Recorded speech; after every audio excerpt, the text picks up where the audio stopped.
Hello friends. इस video में हम लोग जेईई दिल्ली 10 टेस्ट नंबर 7 के सॉल्यूशन का फर्स्ट पार्ट डिस्कस करेंगे।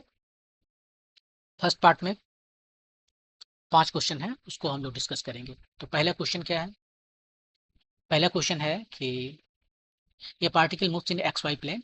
ओके, सो 2D प्लेन में मूव कर रहा है such that its position vector is given by a position vector दे दिया है where t is in second and r is in meter. The magnitude of the acceleration of the particle at t is equal to 2 second is how much? ये तो बहुत ही आसान question है। इसमें क्या है कि आपको पोजीशन वेक्टर दे दिया गया है। एक बार इसको लिखते हैं।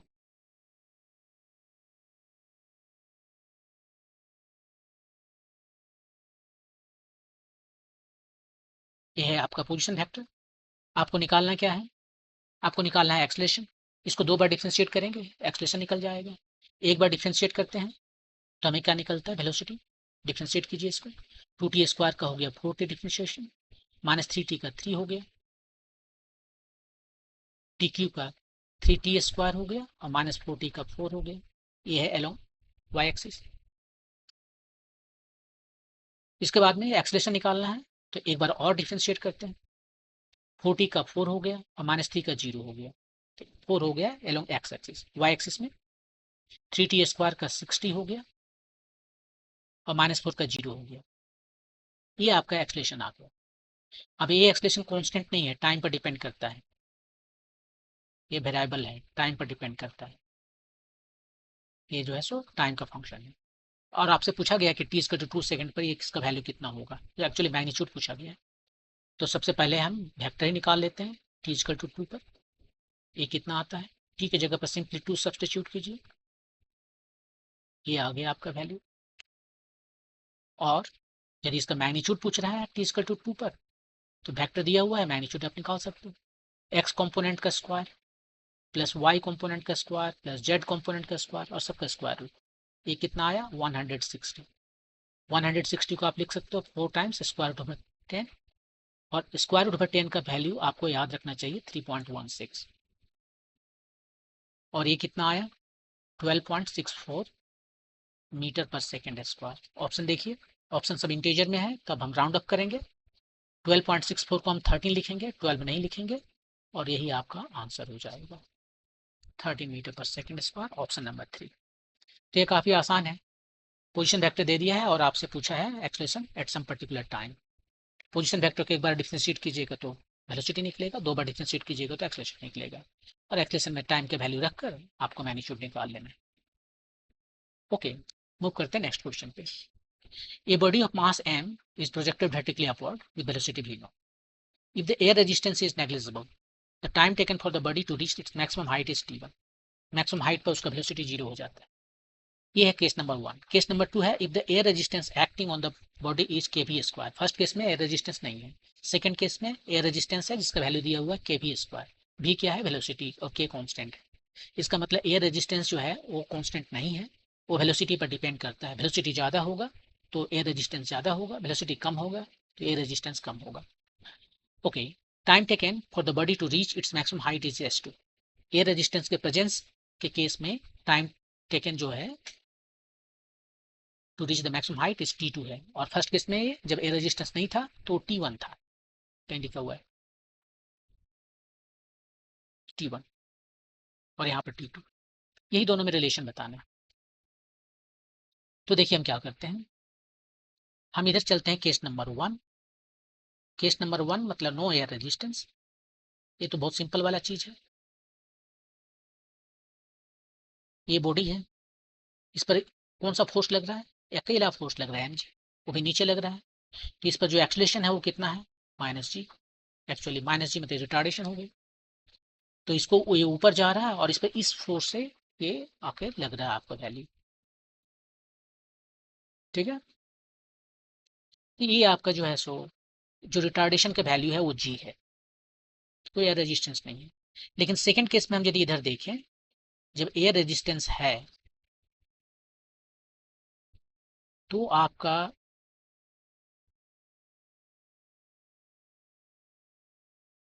जो ये ऑब्जेक्ट है इस पर एक तो वेट धरती लगा रही है mg, जो यहाँ भी लग रहा था। इस पर एक एक्स्ट्रा फोर्स लगेगा, वो कितना है? वो है के भी स्क्वायर, और ये जा रहा है ऊपर किस स्पीड v से, जब v से जा रहा है तो के भी स्क्वायर, v नॉट से जाएगा तो के भी नॉट स्क्वायर। ये फोर्स चेंज करेगा, ये वेरिएबल फोर्स है, ये डिपेंड करता है, फंक्शन है वेलोसिटी का,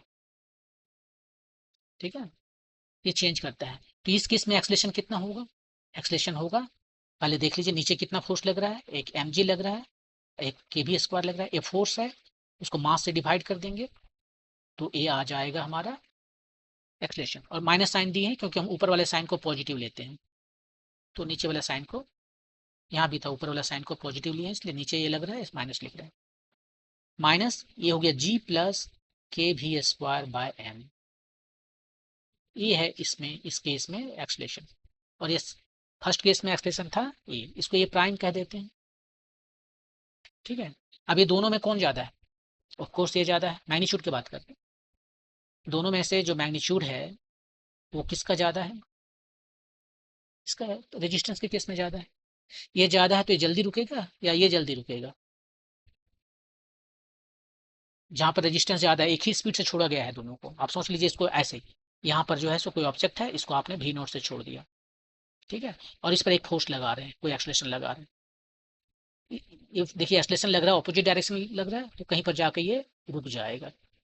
जब ये एक्सलेशन ज्यादा रहेगा, रिटार्डेशन एक्चुअली ज्यादा रहेगा, तो ये जल्दी रुक जाएगा, यहीं पर रुक जाएगा, और ज्यादा रहेगा तो और जल्दी रुक जाएगा, जल्दी रुक जाएगा तो कम टाइम लगेगा, जल्दी मतलब क्या, टाइम कर्व से बात कर रहे हैं, और जल्दी रुकेगा। तो यहाँ पर जो रिटार्डेशन है नो रेजिस्टेंस के रेस्पेक्ट में और ज्यादा है, तो मतलब यहाँ पर जल्दी रुकेगा, स्टॉप अर्लियर, मतलब जो टाइम T2 है इसका, यहाँ पर जो टाइम लगा रुकने में वो T2 कम है, ठीक है, T1 ज्यादा है, जल्दी रुक गया, T2 कम है, यही आपका आंसर है, T1 ज्यादा है, ये ऑप्शन नंबर 3, ये आपका आंसर हो गया। इस तरह से सॉल्व हो गया। यदि आप मैथमेटिक्स में इंटरेस्टेड हैं कि इसको हम कैसे सॉल्व करें मैथमेटिकली, एक्सप्रेशन चाहिए आपको, तो आप इसको मैथमेटिकली सॉल्व कीजिए, वो मैं आपको यहाँ दिखाता हूँ कैसे आप कर सकते हो। ये जरूरी नहीं है यहाँ पर, ये क्वेश्चन तो बन चुका है, लेकिन आप यदि आप मैथमेटिकली इसको सॉल्व करना चाहते हैं तो फर्स्ट केस में तो आपको भी वैल्यू मिल ही गया है, तो नहीं मिला है तो यहाँ पर निकाल लेते हैं फर्स्ट केस में। ये यहाँ से स्टार्ट किया भी नॉट से और जाके यहाँ पर रुक गया टी इक्वल टू T1 पर, टी इक्वल टू टी पर चला था, और इस पर जो एक्सलेशन लग रहा है वो जी नीचे की ओर लग रहा है, और ये कांस्टेंट है, कांस्टेंट के लिए बहुत इजी है, v equal to U plus A T formula लगाएंगे, u कितना है v नॉट, v कितना है 0, a कितना है माइनस जी, टाइम कितना है T1, तो T1 तो तुरंत निकल गया, v nought by ji.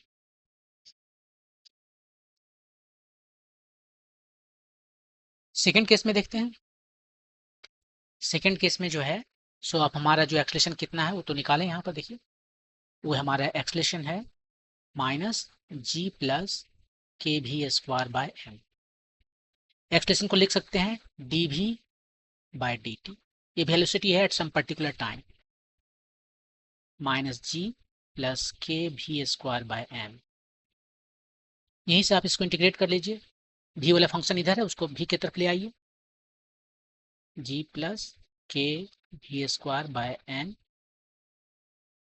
Equal to minus G T, आप इसे इंटीग्रेट कीजिए, आप जब इसे इंटीग्रेट करोगे तो क्या मिलेगा आपको, मैं डायरेक्ट आंसर लिख देता हूँ, उतना मैं एल्जेब्रा नहीं करने वाला हूँ। ये टी इक्वल टू 0 पर इसका वेलोसिटी है भी नॉट, और टी इक्वल टू T2 पर है इसका वेलोसिटी 0। आप इसको देखिए, ये टेन इनवर्स का फॉर्मूला लेगा, नीचे ये 1 बाय ये कांस्टेंट जो वेरिएबल है भी स्क्वायर प्लस ये कांस्टेंट ए स्क्वायर के फॉर्म में है, इसको थोड़ा सा मैनिपुलेट कीजिए, और फाइनली आपको T2 का वैल्यू यहाँ पर आएगा, जो कि हम डायरेक्ट लिख देते हैं, वो T2 की वैल्यू है m बाय के जी टाइम्स टेन इनवर्स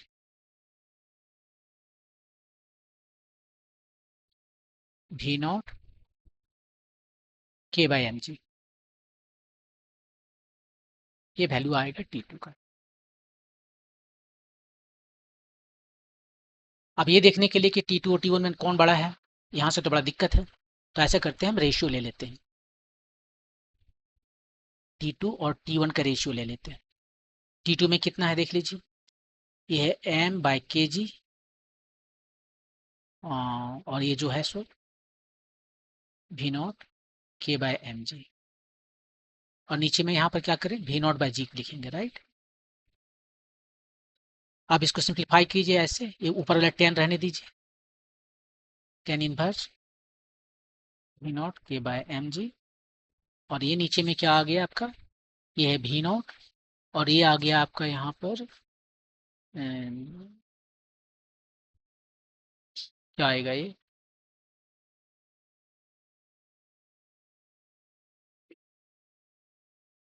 V0/g है यहाँ पर, और ये आ गया आपका m/kg/m² के अंदर में। तो ये वैल्यू कितना आया फाइनली आपका, V0/k/mg, और ये नीचे में आ गया, ये g कट गया, इधर से V0 है यहाँ पर, g नीचे में आएगा और k तो ऊपर में है, g नीचे आ गया और m भी नीचे आ गया।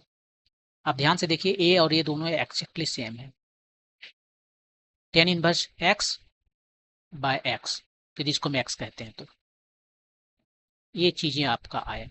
अब आप बताइए, ये 10 इनवर्स x/x जो है वो 1 से बड़ा है या छोटा है, अब ये मैथमेटिक्स आ गया। अब 10 इनवर्स x/x जो है सो हम एक्सट्रीम लिमिट पर देखते हैं। वैसे यदि आप प्लॉट करके देखना चाहते हो कि, तो आपको तो पता होगा कि 10 इनवर्स x का प्लॉट कैसा दिखता है, x इक्वल टू 0 पे 0 है, x इक्वल टू इन्फिनिटी पर ये π/2 है, और x equal to minus infinity पर ये माइनस π/2 है, ये π/2 है, ये माइनस π/2 है, और ये जाता है कुछ कुछ ऐसे, यहाँ पर गलत हुआ, ये मोनोटोनिक फंक्शन है, लगातार बढ़ता है, इधर माइनस इन्फिनिटी माइनस π/2 से आके π/2 जाता है 0 होके। तो ये 10 इनवर्स x का, और यदि इसमें हम x से डिवाइड कर दें तो क्या मिलेगा, तो सबसे पहले देख लीजिए इसका वैल्यू क्या आता है, limit when x tends to 0 10 inverse x/x, इसका वैल्यू कितना आता है, आप यहाँ रखोगे तो 0/0 को फॉर्म में है, एल हॉपिटल्स रूल लगाते हैं, और तब हमें क्या मिल जाएगा यहाँ पर 1/1 + x², और नीचे में 1 हो गया, और 0 रखेंगे तो ये 1 आ गया, 1 आ गया। तो यहाँ पर हम कलर चेंज करते हैं इसका, यदि हम 10 इनवर्स x और 10 इनवर्स x/x को बनाते हैं, ये ग्रीन कलर वाला जो है तो 10 इनवर्स x/x है, इसका वैल्यू यहाँ पर आया। और यदि हम x का बहुत बड़ा वैल्यू रख लें तो क्या आएगा वैल्यू, x इन्फिनिटी पर क्या आएगा इसका वैल्यू, ये आपको जो न्यूमरेटर में दिख रहा है वो जो है सो π/2 और माइनस π/2 के बीच में है, और x हमने बहुत बड़ा लिया है, तो इसको तो क्या होना होगा, 0 होना होगा। तो x यदि हम प्लस इन्फिनिटी ले तो भी 0, माइनस इन्फिनिटी ले तो भी 0, मतलब इधर आएगा। तो 1 से लेकर इसको इधर आना है, ये कुछ इस तरह से दिखेगा,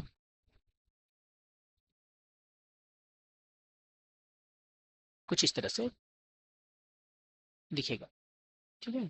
तो यहाँ से आप देख सकते हो कि ये जो वैल्यू है, ओके थोड़ा मिस्टेक हुआ, ये 1 आएगा, 1 इसका मैक्सिमम वैल्यू है 1, और उसके बाद में लगातार ये घटता चला जाएगा, तो कुछ ऐसे। और π/2 कितना होता है, 1.57 होता है, राइट, ये 1.57 और ये 1 है, कुछ ऐसे दिखता है। तो ये आपको नजर आ रहा है हमेशा कि 1 से छोटा है, तो ये वैल्यू जो है सो हमेशा 1 से छोटा होता है। वैसे आप इतना यदि फंक्शन आपको नहीं पता है तो आप क्या कीजिए, 2-3 वैल्यू निकाल कर देख लीजिए और उसी से काम चलाइए। तो एक तो नजर आ गया x इक्वल टू 0 पर, दो एक्सट्रीम केस तो ले लिए हैं कि x इक्वल टू 0 पर ये 1 है, और जैसे x इक्वल टू इन्फिनिटी या माइनस इन्फिनिटी पर ये 0 है। एक बीच में ले लीजिए, इसमें लिमिट लेने का क्या है, वैल्यू सीधे आप रख दीजिए, x जो है वो π/1 रखिए, तो ये 10 इनवर्स -1/1 हो गया, और 10 इनवर्स -1 जो है 10 इनवर्स 1 सिंपली लिखना था ना, 1 है π/4, 10 π/4 जो है 1 होता है, और ये कितना आया आप देख लीजिए 3.14/4, एक से कम है, एक से कम है। आप और भी वैल्यू रख के देख सकते हैं। एक्स की जगह पर आप जो है 60 डिग्री रखिए, π/3, 30 डिग्री रखिए, π/6। जिसका वैल्यू आपको पता है वो सारे रख के देखेंगे तो आपको हमेशा मिलेगा कि ये जो वैल्यू आ रहा है वो हमेशा एक से कम आ रहा है। तो यहाँ से भी आपको मिल गया ये आंसर। ठीक है, लेकिन ये ज़्यादा कॉम्प्लिकेटेड है मैथमेटिक्स से थोड़ा सा, लेकिन बिना मैथमेटिक्स के भी आप यहाँ से बना सकते हो क्योंकि ये कॉमन सेंस है।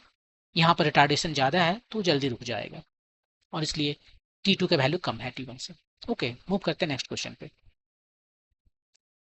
ये system consist of two identical particles, दोनों का मास सेम और दोनों का डायमेंशन भी सेम है। One particle is at rest at the origin and another is moving with velocity v equal to v nought I। So ये आपका x coordinate है, ये आपका y कोऑर्डिनेट है। एक पार्टिकल जो है सो ओरिजिन पर जो है रेस्ट में है, ठीक है, और दूसरा पार्टिकल जो है सो आ रहा है, किधर जा रहा है, पॉजिटिव एक्स एक्सिस की ओर जा रहा है, मतलब इधर से चलकर ये जा रहा है v नॉट I से। इसमें कोलाइड करेगा। If the two particle collides and stick together, okay. अब ये कोलाइड हो गया और कोलाइड होने के बाद में हम कहीं दिखा रहे हैं यहाँ पर,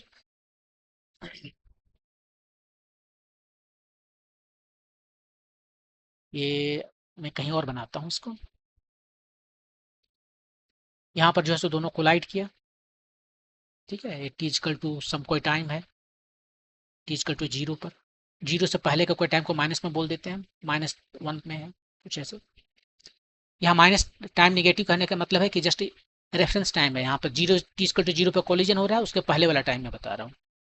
और कोलिजन के थोड़ा देर के बाद में वो कहाँ पर जाएगा, कुछ ऐसे जा रहा होगा, इधर आ गया होगा। लेकिन अब दोनों जो है सो साथ में चल रहा है, किस स्पीड से, साथ में चल रहा है। तो ये देखिए बिफोर कोलिजन है, यहाँ पर कोलिजन हुआ और ये जो है सो कोलिजन के बाद में दोनों साथ में चल रहा है, चिपक के दोनों साथ में चल रहा है, दोनों स्टिक टुगेदर हो गया और साथ में चल रहा है। क्वेश्चन क्या पूछा, the loss of kinetic energy during the collision. ये अब इन इलास्टिक कोलिजन है, देखिए दोनों साथ में चल रहा है तो इन इलास्टिक कोलिजन है। इन इलास्टिक कोलिजन में हमें पता है कि एनर्जी लॉस होता है, लॉस होकर कहाँ जाता है, वो हीट बन जाता है, साउंड बन जाता है, वगैरह वगैरह में चला जाता है। लेकिन मैकेनिकल एनर्जी नहीं रहता, काइनेटिक और पोटेंशियल एनर्जी नहीं रहता है। उसका काइनेटिक एनर्जी यहाँ पर जो है सो लॉस हो जाता है, कम हो जाता है। कितना लॉस होता है, अब इसके लिए आपको एक फार्मूला रखना है, जो जनरल फार्मूला याद रखना है।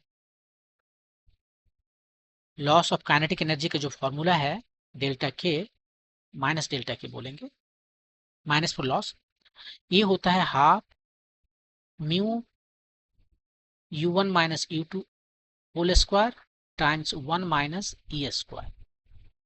ये फॉर्मूला है आपका। यहाँ पर म्यू क्या है, म्यू जो है सो रिड्यूस्ड मास है, दो पार्टिकल का कोलिजन हो रहा है ना, ये दोनों पार्टिकल का रिड्यूस्ड मास है, m1 टाइम्स m2, दोनों का प्रोडक्ट बाय सम। और u1 u2 क्या है, ये उसका वेलोसिटी है बिफोर कोलिजन, जैसे यहाँ पर जो है ये u1 है और इसका वेलोसिटी क्या है बिफोर कोलिजन, 0। और e जो है सो कोफिशिएंट ऑफ रेस्टिट्यूशन है, ये डिफाइन करता है कि कोलिजन किस तरह का है। यदि इसका वैल्यू 1 है तो ये इलास्टिक कोलिजन है, एक जरा भी एनर्जी का लॉस नहीं होगा।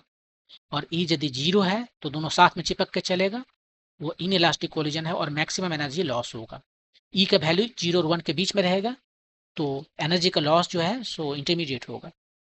तो इस केस में दोनों साथ में चिपक कर चल रहे हैं, इन इलास्टिक कोलिजन है, ई का वैल्यू क्या है, 0। मैक्सिमम यहाँ पर लॉस हुआ एनर्जी का। अब वो मैक्सिमम लॉस कितना है, वो लॉस निकालिए, हाफ म्यू, म्यू का वैल्यू निकालिए। म्यू क्या है, प्रोडक्ट बाय सम, दोनों का मास सेम है, product by sum times u1 कितना है, u1 का वैल्यू दिया था v नॉट है,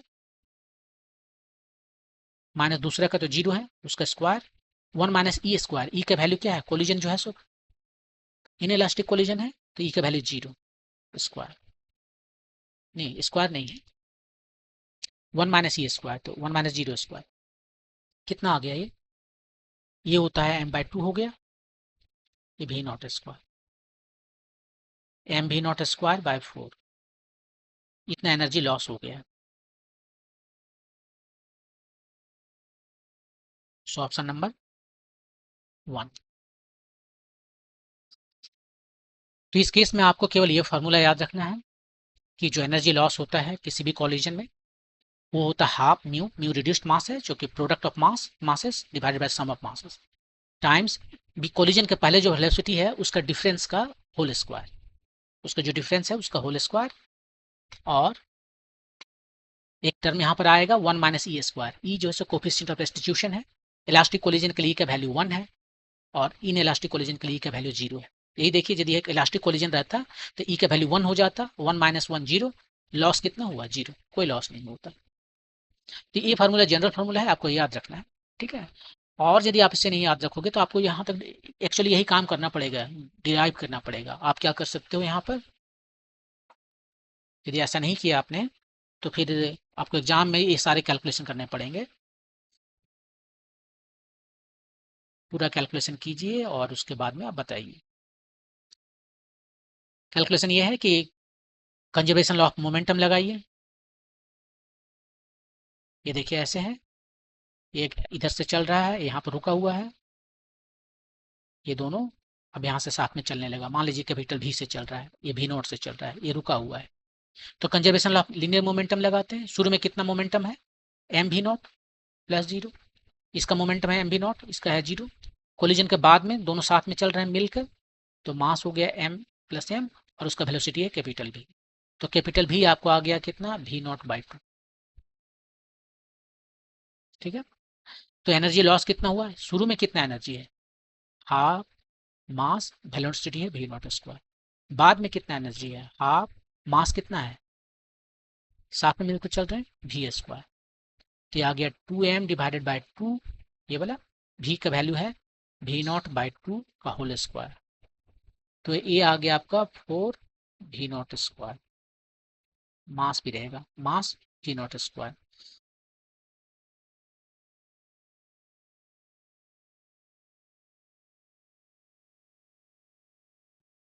ओके, तो ये एनर्जी आपको मिल गया है इनिशियल और फाइनल। अब लॉस कितना है, लॉस है वो निकालना है। तो इनिशियली इतना था, बाद में इतना है, तो जो कम हो गया वही लॉस हो गया। Half M V nought square minus quarter of M V nought square, इसको सिंप्लीफाई कीजिए तो आ जाएगा quarter of M V nought square. तो ये आपका लॉस हुआ, quarter of M V nought square. तो इस तरह से आप यहाँ पर बना लिए। देखिए इसमें भी ज़्यादा टाइम नहीं लगा, लेकिन इसमें ज़्यादा टाइम नहीं लगा क्योंकि यहाँ पर आइडेंटिकल सिचुएशंस दिया तो वेलोसिटी सेम है और एक तो स्टैटिक भी है, ठीक है। तो यहाँ पर आसान हो गया। मान लीजिए यदि कॉम्प्लिकेटेड दे देता, दोनों का मास डिफरेंट कर देता, दोनों का वेलोसिटी दे देता, तो फिर आपको जो है सो फिर फार्मूला को यूज करके आपको दोनों का वेलोसिटी कोलिजन के बाद में निकालना होता, initial kinetic energy, final kinetic energy, ये सारे निकालना पड़ता, काफ़ी टाइम लगता। लेकिन यदि आपको ये फार्मूला याद है, ये फार्मूला बिल्कुल यहीं से निकाला गया है। ये फार्मूला आपको याद है कि जो लॉस ऑफ काइनेटिक एनर्जी होता है वो हाफ म्यू रिड्यूस्ड मास टाइम्स वेलोसिटी बिफोर कोलिजन का जो डिफरेंस है उसका whole square times 1 minus E square. आप बहुत जल्दी निकाल सकते हैं। ओके, मूव करते हैं नेक्स्ट क्वेश्चन पे। A block of mass capital M is attached to a spring of a spring constant k. The spring is compressed by x naught and released. The block moves on a horizontal surface.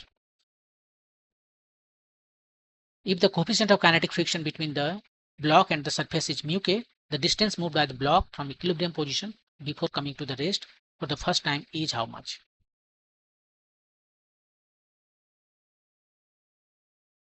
अब देखिए यहाँ पर ये question में कह रहा है कि आपके पास एक स्प्रिंग है और एक ये अटैच है मास कैपिटल एम और इसको कंप्रेस कर रहा है। कंप्रेस करने के लिए इसको जरूरी है कि आप कहीं पर फिक्स कर दीजिए एक एंड। नहीं फिक्स कीजिएगा तो कैसे कंप्रेस कीजिएगा, राइट। तो ये फिक्स्ड है यहाँ पर, इसने क्वेश्चन में डायरेक्टली नहीं कहा है लेकिन आपको मानना पड़ेगा। और इसका स्प्रिंग कांस्टेंट क्या है। अब इसने क्या किया यहाँ पर, इसी को जो है वो ये कर रहा है, अब ये पार्टिकल को इसने कंप्रेस कर दिया। अब देखिए ये आ गया, इतना कंप्रेशन आ गया, राइट, इतना इसने कंप्रेस किया है। अब कंप्रेस करके उसने छोड़ दिया, ये है इसका इक्विलिब्रियम पोजीशन बिना कंप्रेशन वाला। और यहाँ पर इसने कंप्रेस किया एक्स नॉट, उसके बाद में छोड़ दिया। अब छोड़ देने के बाद में क्या होगा, और यहाँ पर जो काइनेटिक फ्रिक्शन है म्यू के दिया हुआ है, छोड़ देने के बाद क्या होगा, ये राइट में चलेगा, ठीक है। और जैसे जैसे ये राइट में जाएगा इसका स्पीड बढ़ेगा, यहाँ पर इसका स्पीड मैक्सिमम होगा, उसके बाद में इसको क्रॉस कर जाएगा।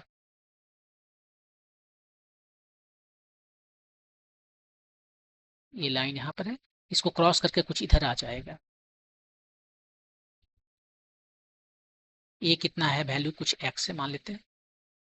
ठीक है, तो ये बोल रहा है कि जो मैक्सिमम इसमें जो distance move by the block from its equilibrium position before coming to the rest first time. तो यहाँ से वो चला, इधर बढ़ेगा, आगे बढ़ के कहीं पर आके रुक जाएगा, यहाँ पर रुक गया, रुक के फिर वापस जाएगा, फिर यहाँ इधर कहीं रुकेगा, फिर वापस आएगा, आपकी यहाँ तक नहीं आ पाएगा। सेकेंड टाइम में इधर भी यहाँ पर नहीं आ पाएगा। कहाँ से स्टार्ट किया था, यहाँ तक, यहाँ पर नहीं आ पाएगा क्योंकि कुछ एनर्जी लॉस हो जा रहा है फ्रिक्शन में, तो वहाँ पर नहीं आ पाएगा। तो यही क्वेश्चन में पूछा गया कि ये एक्स कितना होगा इक्विलिब्रियम पोजीशन से जहाँ पर वो आके रुकेगा। तो देखिए बहुत सिंपल क्वेश्चन है, आप इसको जो है सो कंजर्वेशन लॉ ऑफ एनर्जी लगाइए और बनाइए, कॉमन सेंस यूज करना होगा क्योंकि यहाँ पर हम कोई सोफिस्टिकेटेड वर्क एनर्जी थ्योरम वगैरह जैसा नहीं लिखने जा रहे हैं, बस कॉमन सेंस लगाएंगे कि देखो भाई जब यहाँ पर तुमने ले आया इसके पास कुछ एनर्जी है, वही एनर्जी जो है उसमें से कुछ खर्चा कर देगा यहाँ से यहाँ तक जाने में। ये कितना है, ये है एक्स नॉट और ये है एक्स फ्रिक्शन के अगेंस्ट में, और जो बचेगा सो क्या हो जाएगा यहाँ पर, इसके पास में जब ये इस पोजीशन में है तो पोटेंशियल एनर्जी यहाँ पर भी है क्योंकि ये कॉम्प्रेस्ड यहाँ पे एक्सटेंडेड है, इसलिए यहाँ पर फ्रिक्शन पोटेंशियल एनर्जी है स्प्रिंग का, तो ये है, और कुछ काम उसने वर्क डन किया अगेंस्ट फ्रिक्शन। तो कहने का ये मतलब है जो शुरू में जो एनर्जी है हम ऐसे लिख सकते हैं, कंजर्वेशन लॉ ऑफ एनर्जी हम एक्सटेंडेड लिखते हैं। हाँ, क्या लिख रहे हैं कि शुरू में इसके पास जो एनर्जी है वो, बाद में जो एनर्जी बचा वो, प्लस जो काम उसने कर दिया work done against friction, work done against friction ये इंपॉर्टेंट है। फ्रिक्शन जो काम किया वो नहीं, work done against friction. Friction जो काम करता है वो नेगेटिव होता है क्योंकि फ्रिक्शन फोर्स मूवमेंट का ऑपोजिट चलने लगता है ना, तो वर्क डन अगेंस्ट फ्रिक्शन जो काम किया ये पॉजिटिव होगा। बस इसी को आप यूज कीजिए और तुरंत आपका आंसर आ जाएगा। तो इनिशियली कितना एनर्जी है, हाफ के एक्स नॉट स्क्वायर, बाद में कितना है, अब इसमें कंप्रेशन कितना है एक्स ना, तो हाफ के एक्स स्क्वायर प्लस फ्रिक्शन ने कितना वर्क डन किया, तो देखिए फोर्स, फ्रिक्शन का फोर्स जो है वो तो कांस्टेंट है, फ्रिक्शन का फोर्स जो है यहाँ पर एफ के मूव कर रहा है, तो वो होगा म्यू के एम जी, ये कांस्टेंट है। तो ये हो गया म्यू के एम जी, और कितना डिस्टेंस चला, ये यहाँ से यहाँ तक एक्स नॉट और यहाँ से यहाँ तक x, so x not plus X, इसको सिंप्लीफाई कीजिए, एक्स निकाल लीजिए, यहाँ पर आपका आ गया एक्स नॉट स्क्वायर, यहाँ पर आ गया आपका एक्स स्क्वायर, हम के बाय हाफ के से मल्टीप्लाई करते जा रहे हैं, हाफ के से मल्टीप्लाई कर रहे हैं 2/k, और ये हो गया आपका mu nought M G, mu nought कैसे लिख रहे हैं, म्यू के,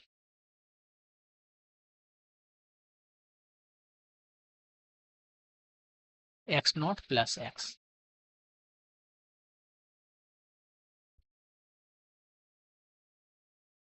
इसको लेफ्ट साइड में ले जाएं तो फायदा होगा, इसको क्वाड्रेटिक इक्वेशन सॉल्व करने की जरूरत नहीं पड़ेगा।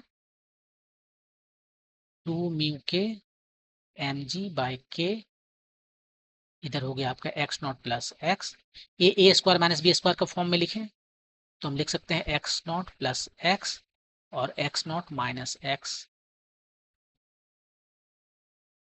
एम जी बाई के, और बाकी सारी चीजें। अब यहाँ पर इसको हम काट सकते हैं, मैथमेटिक्स में काटना नाम का कोई चीज नहीं होता। इनफैक्ट यहाँ पर हम क्या कर रहे हैं, डिवाइड कर रहे हैं इसको एक्स नॉट प्लस के से दोनों साइड में, और हम एक्स नॉट प्लस एक्स जो है वो जीरो नहीं होना चाहिए क्योंकि हम इसे डिवाइड कर रहे हैं, मैथमेटिक्स आपको अलाउ नहीं करता जीरो से डिवाइड करने को, तो ये ऑफकोर्स ये दोनों का सम जो है सो जीरो नहीं होगा। तो यहाँ से आप जो है सो देख सकते हो कि एक्स का वैल्यू आपका क्या आ गया, एक्स का वैल्यू आ गया एक्स नॉट माइनस 2 म्यू के mg/k, ये आपका आंसर है। ये कौन सा है? x0, ये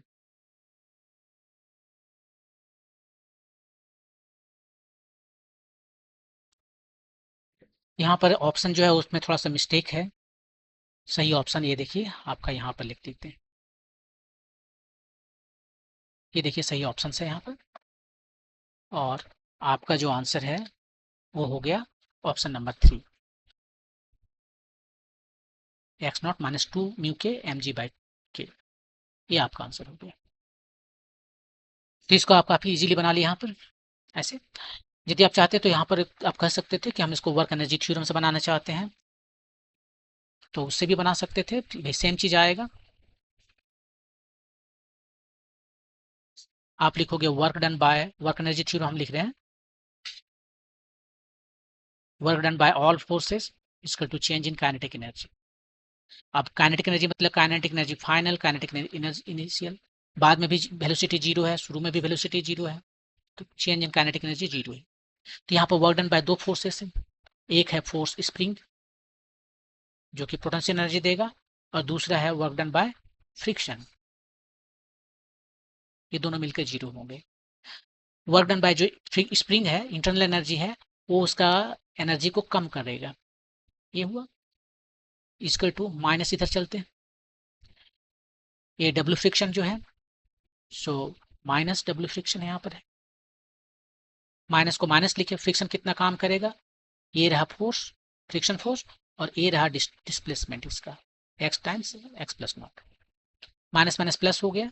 अब यू आई माइनस, यहाँ फाइनल लिखना था ना, U final equal to mu के mg x plus x naught, U I है half k x naught square, minus U final है half k x square, mu के mg x plus x naught. ये exactly वही equation है जो शुरू में लाए थे, half k x naught square equal to half k x square plus जो भी है, एक्जैक्टली सेम है, तो आपको सेम चीज मिलेगा। यहाँ पर एक और चीज ध्यान देने वाली है कि आप इसे बिना कैलकुलेशन के भी कर सकते हो, मैं वो भी आपको दिखा देता हूँ।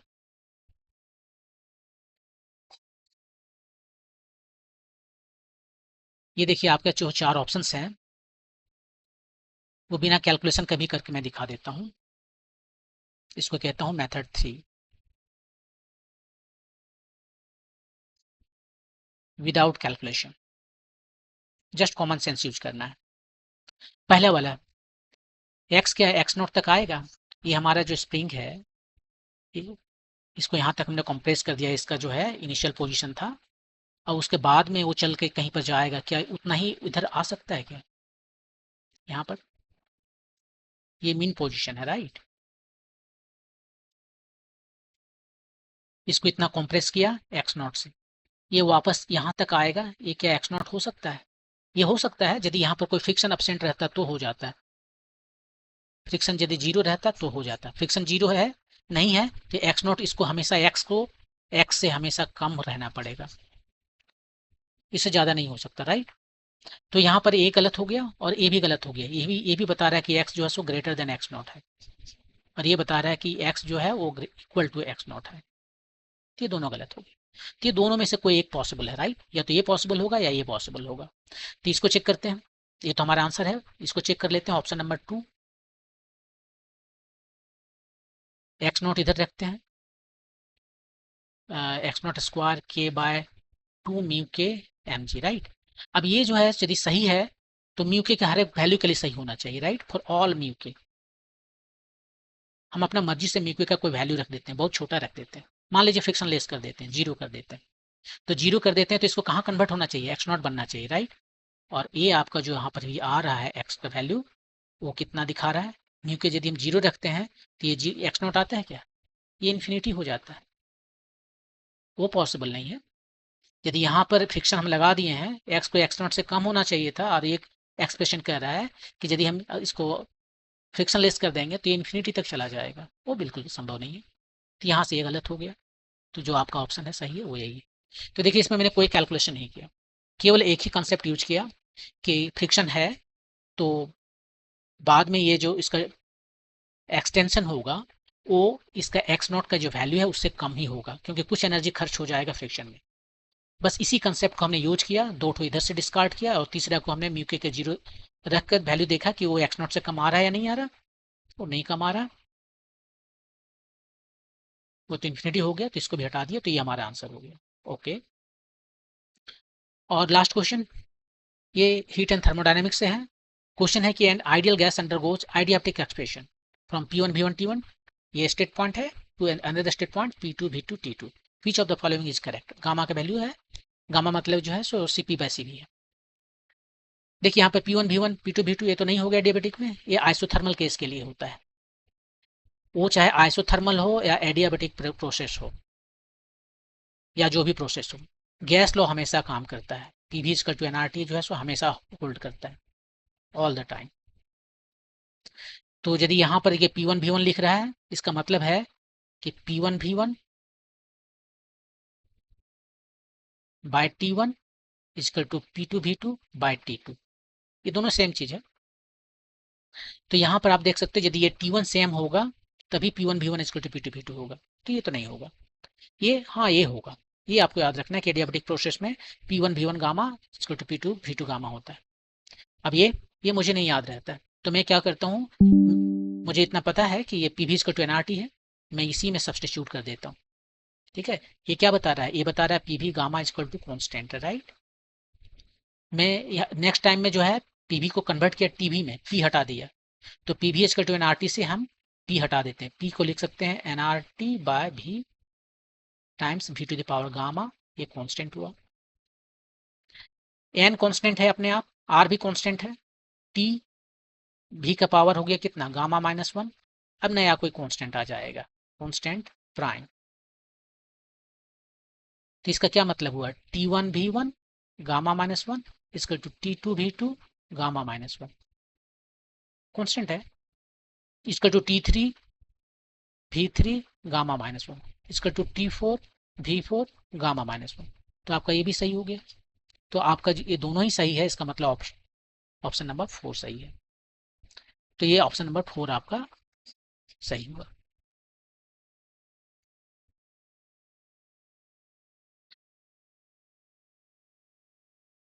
तो ये था सॉल्यूशन का पार्ट 1 और JEE Delhi 10 टेस्ट नंबर 7 का। यदि आपको कोई डाउट हो तो कमेंट सेक्शन में लिख सकते हैं, नेक्स्ट पार्ट में हम लोग बाकी के बचे हुए 5 क्वेश्चन को सॉल्व करेंगे। Thank you.